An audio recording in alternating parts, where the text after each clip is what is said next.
Louis Vuitton has announced they're selling the Marc Jacobs brand, and given the look of his recent collections, which haven't been very commercially successful, I can see why.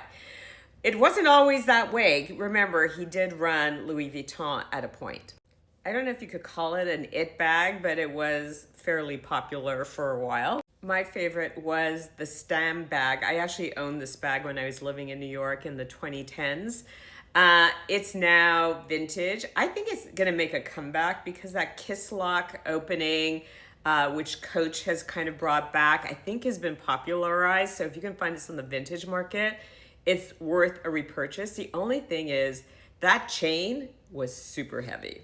However, I will always associate Marc Jacobs with this collection that he did for Perry Ellis, the grunge collection, which, by the way, he was fired for, because Perry Ellis at the time was very preppy, and then he came out with this collection that was really groundbreaking, and it really shifted the cultural direction of what fashion was at the time, because everything was kind of look-alike, and this really stood out. It was like thrift store chic, which if you think today is still quite popular. Where should Marc Jacobs end up? I'll be honest, with the luxury market in disarray right now, and there's a lot more brands for sale right now than there are buyers, and with sales kind of soft, I don't know where Marc Jacobs brand would end up. Where do you think it should end up?